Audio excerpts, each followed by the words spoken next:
안녕하십니까. 8급 5강입니다. 반갑습니다. 북녘 북부터 시작하겠습니다. 북녘, 북쪽이라는 뜻이죠. 그래서 후는 북녘, 음은 북이 되겠습니다. 또 여기에는 달아날 배자라는 훈음이 있습니다. 조금 이따가 설명드리겠습니다. 달아날 배.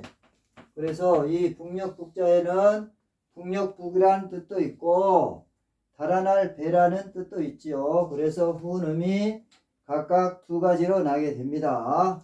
여기 이 부분을 보시겠습니다. 이 부분은 이게 비수비입니다. 비수비라고 하는데 여기에서는 뭐 칼도 아니고 살척도 아니고 숟가락도 아니고 여기서는 사람을 뜻하는 겁니다. 사람. 자, 오른쪽에 비수비고 왼쪽에도 이거 똑같은 비수비입니다. 그런데 제가 전에 말씀드릴 때 한자에 같은 한자에 똑같은 부수나 획이 있게 되면 모양을 달리해 주든가 길이를 달리해 주든가 방향을 달리해서 변화를 준다고 그랬죠. 이것도 지금 그런 모양이라고 생각하시면 되겠습니다. 여기 보면 지금 사람이 이렇게 나란히 등을 대고 있습니다. 등을 대고 있다는 것은 사이가 좋지 않다는 뜻이죠. 그래서 처음에는 이 북녘 북이 등이라는 뜻으로 사용이 됐다고 합니다.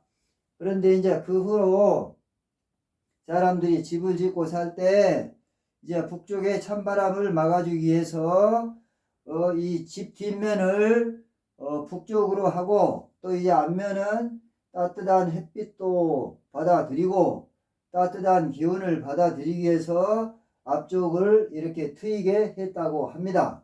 그런데 이제 적이 쳐들어왔어요. 아니면 또 도둑이 쳐들어올 수도 있습니다.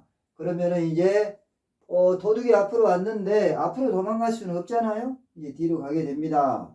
그래서 뒤로 달아나니까 이렇게 달아날 배라는 후음이 또 생겼다고 하네요. 그래서 이제 달아날 배라는 후음을 가지게 되었다. 이런 말씀을 드리고 이제 또 북녘 북자가 들어간 낱말을 한번 보시겠습니다. 우리가 배운 걸로 해야 더 쉽겠죠? 이러면 남북이 되었습니다. 남북, 남과 북. 자, 우리가 여기에서 이제 지금 어린 분들은 모르시겠지만 옛날에 그 남남북녀라는 말이 있어요. 그게 무슨 뜻이냐 그러면 남쪽에는 남자, 북쪽에는 여자 그런 뜻인데 남쪽에는 훌륭한 남자가 많고 북쪽에는 아름다운 여자가 많다. 그래서 남남북녀라고 했는데 특히 평양 쪽에 아름다운 여자가 많았다고 합니다. 이제 북녘 북은 이해하셨죠? 그러면 이제 바깥 외로 가겠습니다. 바깥 외는 또 어떤 뜻이 있을까요? 바깥 외. 바깥 외라고도 하고 박외라고도 하고 그렇습니다. 이 글자의 구조는 이렇습니다. 자, 이거는 전역석자입니다. 전역석. 전역석인데 발월자하고 비슷하죠? 전역석. 이거는 전복. 점친다는 뜻이에요. 점친다는 뜻. 근데 옛날에 점을 칠 때 주로 낮에 쳤다고 그래요. 근데 이제 밤에 점을 쳐요. 밤에 점을 치니까 점괘가 잘 안 맞습니다. 그런데 우리가 낮에 점을 쳐야 되는데 밤에 점을 친다. 그러니까 뜻밖이다 그런 뜻이에요. 뜻밖이라는 이야기는 보통 일어나지 않는 일을 흔히 보지 않는 일을 보게 될 때 뜻밖이라고 하죠. 그래서 이 바깥, 외 이런 뜻으로 사용되었다고 합니다. 그래서 이제 집안에서 밤에 점을 치니까 안 맞았어요. 그래서 바깥에 나가서 낮에 점을 쳤더니 잘 맞았다고 합니다. 그래서 바깥에 가서 점치면 맞는다. 그런 뜻에서 이렇게 바깥외로 사용했다고 합니다. 그러면 이제 무엇을 봐야 될까요? 먼저 선자를 보시겠습니다. 먼저 선자는 앞선다는 뜻이에요. 앞선다. 앞선다. 무엇이 앞설까요? 자, 여기에는 구조가 이렇습니다. 어진 사람인, 어질다. 뭐가 어진다는 것인가요? 어진 사람인, 어질다는 이야기는 여러 가지 좋은 면에서 쉽게 이야기하면은 지적인 또는 정신적인, 도덕적인, 학문적인 이런 여러 가지 면에서 다른 사람보다 앞선다. 그런 뜻이라고 합니다. 여기 이 부분은 갈지자를 이렇게 써놨어요. 갈지자. 간다는 뜻이에요. 여기 보면은 다리도 이렇게 길고 그래가지고 잘 가겠죠. 뭐 잘 간다 하니까 빨리 달려간다는 뜻이 아니고 여러 가지 도덕적, 지적, 정신적인 면에서 다른 사람보다 앞서 간다 이런 뜻이라고 합니다.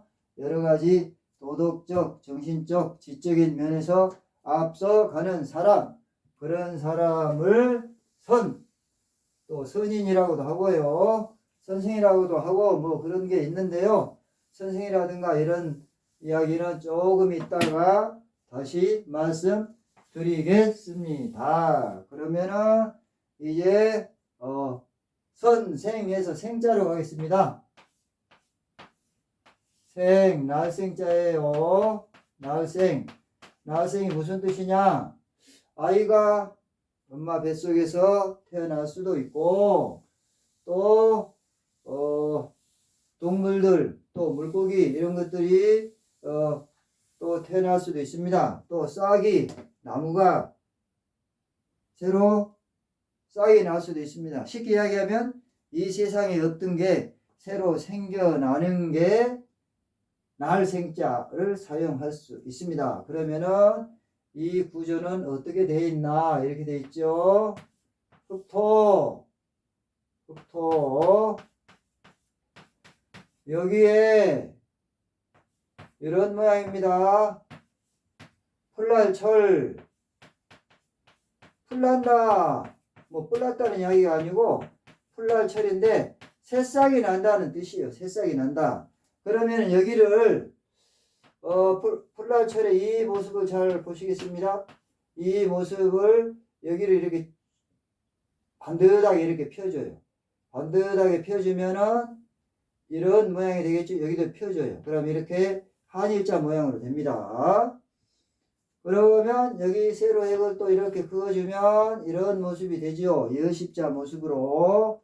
그러면 여기는 이제 흑토에다가 여십자를 보태주니까 이렇게 날생자 모양이 된다 이 말이에요. 그래서 흙 속에서 싹이 난다. 또 싹이 나는 곳이 흙이다. 이런 뜻으로 받아들이면 되겠습니다. 그러면은 이제 또 날생을 배웠으니 여러분들이 이제 날생자가 들어간 단어를 한번 살펴봐야 되겠지요. 자, 생모 무슨 뜻인가요? 생모 나를 실제로 낳아준 어머니가 생모입니다. 또 나를 길러준 어머니 양모도 있지요. 생모, 양모. 그 다음에 이제 또 생일은 또 어떤 날인가요? 내가 이 세상에 태어난 날, 그게 생일입니다. 자, 첫 생일이 돌이지요. 돌. 그러면은 돌에는 이제 아주 큰 잔치를 합니다. 우리 아들이, 딸이, 아니면 우리 손자, 손녀가 이 세상에 태어난 지 1년이 되었으니 거창하게 이제 생일잔치를 해줍니다. 그게 이제 돌잔치라고 그러죠. 이제 두 번째 생일부터는 그냥 생일이라고 하고 첫째 생일을 돌이라고 하지요. 또 이제 뭐가 있을까요? 선생이 있습니다. 선자는 방금 배웠네요. 선생은 뭡니까? 이 세상에 먼저 태어났다 그런 뜻이에요.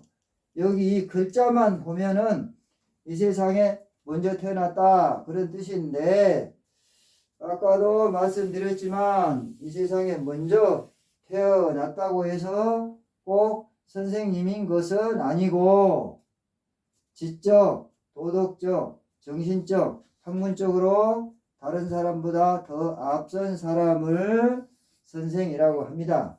그래서 나이가 좀 어리더라도 지적, 도덕적, 정신적, 학문적으로 제자보다 더 앞서 있으면은 선생이 될 수 있어요. 그래서 요새 보면 선생님들이 제자들보다 나이가 많으신 분들이 많이 있습니다. 선생님은 꼭 나이 순서를 가지고 선생이라고 하는 게 아니다는 것을 아시겠죠? 그러면 이제 어디로 갈까요? 교로 가겠습니다. 가르칠 교자. 가르칠 교. 가르칠 교입니다. 여기는 또 어떤 구조로 되어 있을까요? 자, 아들 자자가 보이네요. 아들 자. 여기서는 꼭 아들이라기보다도 자식이라고 하는 게 좋을 것 같습니다. 자식. 여기를 꼭 아들이라고 하는 이유는 이 갈고리 글자에 있다고 그랬죠? 그런데 이 아들 자에는 아들이라는 뜻만 있는 게 아니고 자식이라는 뜻도 있고, 뭐 번창하다, 씨, 종자, 열매, 번성하다 이런 여러 가지 뜻이 있습니다. 그래서 여기에서는 자식자로 생각하면 좋겠습니다. 그 다음에 또 이 글자가 보입니다. 이 글자가 보이죠? 이거는 사길효자입니다. 사길효. 그런데 이 중에서 이 한자가 이게 어질예자입니다. 어질예. 그러면 여기서 어질예자가 2개 들어있어요. 그러면 제가 여러 번 말씀드리기를, 한자에서 똑같은 자가 2개 있으면 많은 것이다. 꼭 2개만 뜻하는 게 아니고 많은 것이다. 그렇게 말씀드렸어요. 그러면 사귀되 어떤 사람들하고 사귀냐? 어진 사람들하고 사귄다. 그런 뜻이에요. 그 다음에는 이제 또 이게 두드릴 복자입니다. 두드릴 복. 두드린다고 하니까 뭐 그냥 몽둥이로 뭐 때려 패고 그런 뜻이 아닙니다. 두드릴 복자는 때려 팬다는 뜻이 아니고 격려하는 차원에서 이렇게 살살 이렇게 도닥거려주는 그런 뜻입니다. 도닥거려주는 그런 뜻. 그러니까 도닥거려준다 그런 뜻만 있는 게 아니고 먹인다, 키운다, 교양한다, 가르친다, 인도한다, 보살핀다 이런 좋은 뜻이 담겨져 있는 글자입니다. 그러면 이제 이거를 한번 연결해서 해석을 해보겠습니다. 자, 자식들에게 어진 사람들과 잘 사귀도록 도와준다. 그런 뜻이 되겠습니다. 가르친다는 이야기는 꼭 공부만 가르치는 것은 아니다. 그렇게 생각하시면 되겠습니다. 꼭 공부만 가르치는 것은 아니다. 이제 옛날 이야기를 한번 해볼까 합니다. 맹모삼천지교라는 이야기가 있습니다. 이 한자는 어려우니까 그냥 한글로 설명하겠습니다. 맹모삼천지교. 옛날에 중국에 맹자라는 유명한 학자가 계셨어요. 그런데 이 맹자라는 분은 어려서 아버지를 잃고 홀어머니 밑에서 살았다고 합니다. 그런데 여기서 맹모삼천지교라는 뜻은 맹자의 어머니가 자식을 가르치기 위해서 3번 이사를 했다. 맹자의 어머니가 자식을 가르치기 위해서 3번 이사를 했다. 이런 뜻입니다. 이제 아버지를 잃고 홀어머니가 이제 맹자를 키웠는데 공동묘지 가까운 데서 살았다고 합니다. 그러니 맹자가 뭐를 배우겠습니까? 이제 묘를 파고 상여 메고 뭐 상여 나갈 때 부르는 노래를 부르고 이제 이렇게 꼭 그 묘하고 관계되는 행동만 하게 됐지요. 그래서 이제 맹자 어머니께서 야, 이거 안 되겠구나. 여기서 자식을 가르칠 만한 것이 못 된다. 이렇게 생각을 하시고 다음에는 이제 또 시장 가까운 곳으로 이사를 하셨다고 합니다. 그러니까 또 맹자 뭐를 하시겠습니까? 또 이제 거기서 장사하는 사람들 행동을 본받고 또 이제 물건 파는 소리를 내고 뭐 이렇게 해서 또 여기도 공부할 환경이 안 되는구나 그렇게 생각을 해서 다시 이제 학교가 있는 곳으로 이사를 했다고 해요. 학교라면 이제 요새 같은 학교가 아니고 옛날에는 서당이었겠죠. 서당이었겠죠. 그래서 그리 이사를 했더니 이제 또 거기서 애들이 글 읽는 소리를 흉내내고 서당 훈장님이 또 학생들을 가르치는 그런 흉내를 내고 그래서 자기 스스로 열심히 공부를 했다고 합니다. 그래서 중국에서 공자 다음 가는 훌륭한 사람이 되었다는 그런 이야기가 있습니다. 여기에서 그러니까 이 가르칠 교자는 꼭 공부만 가르치는 게 아니고 여러 가지 면에서 자식의 교육을 위해서 도와주는 그런 뜻이라고 생각하면 되겠습니다. 그러면은 이제는 교가 나왔으니까 또 실이 나와야 되겠죠. 실. 이거는 집실자입니다. 집실. 집실이에요. 그럼 이거는 또 어떤 구조로 되어 있나요? 집실은 이런 구조로 되어 있습니다. 집면. 이거는 또 이르지자입니다. 이르지. 이른다는 이야기는 빠르다는 뜻이 아니고요. 어디에 도달한다 그런 뜻입니다. 도달하다, 이르다 그런 뜻입니다. 이르다가 빠르다는 뜻이 아닙니다. 자, 그러면 여기에 있는 이 집은 이 부분이 지붕이에요. 지붕.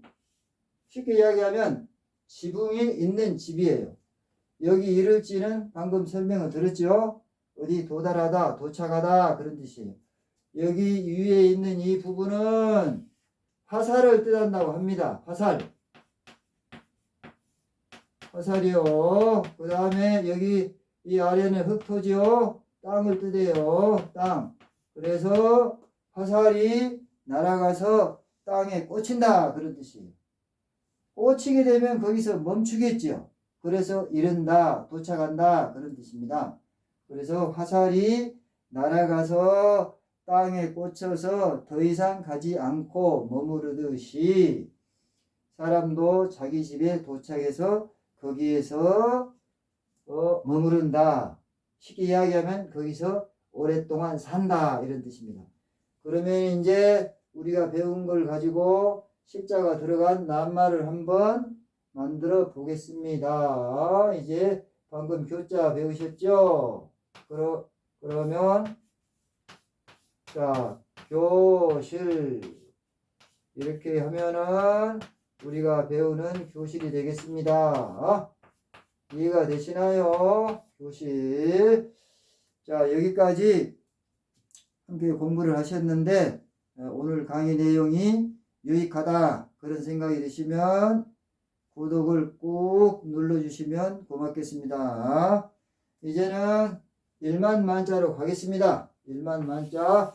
1만 만자는 또 무엇을 기다리고 있을까요? 1만 만자를 보시겠습니다.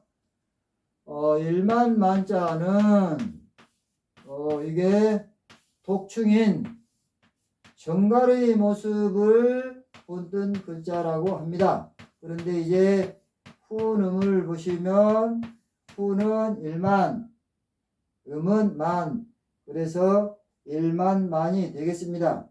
그래서 1만 만에는 꼭 많다는 뜻만 있는 게 아닙니다. 또 1만이라는 뜻도 있습니다. 그런데 이 독충에서 왜 1만 만자가 나왔냐? 독충은 번식 능력이 뛰어나다고 합니다. 번식 능력이 뛰어나다는 이야기는 여기서 말하는 독충은 정가를 이야기합니다. 번식 능력이 뛰어나다는 이야기는 새끼를 많이 난다는 거예요. 그래서 많다 하는 뜻도 있고, 또 이 전갈은 발이 많다고 그래요. 발이 많다, 그래서 많다는 뜻도 있고, 그래서 여기에 일만만이라는 뜻도 있지만 많다 그런 뜻도 있습니다.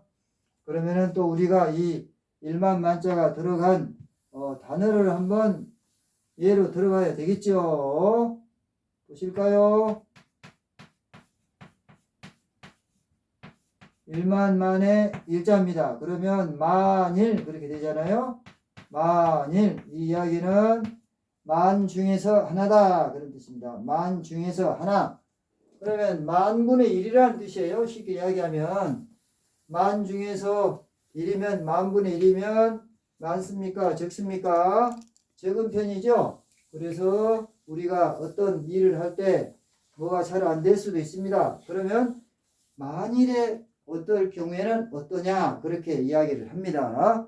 만일에 어떨 경우에는 어떠냐, 만일 그러면은 적다는 뜻이 되겠습니다. 이제 마지막으로 해년자를 보시겠습니다.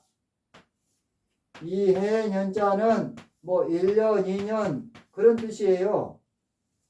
그런데 이 해년자는 원래는 이 자를 쓰지 않고 이 자를 썼다고 합니다. 이 자를 썼네요. 이 글자는 이런 구조로 되어 있습니다. 벼화. 이게 벼화입니다. 벼화. 벼 아시죠? 어린이들은 이 벼 보고 쌀나무라고 그러더라고요. 뭐 그래도 틀린 말은 아닐 것 같아요. 벼화. 또 여기는 일천천자예요. 일천천. 일천천.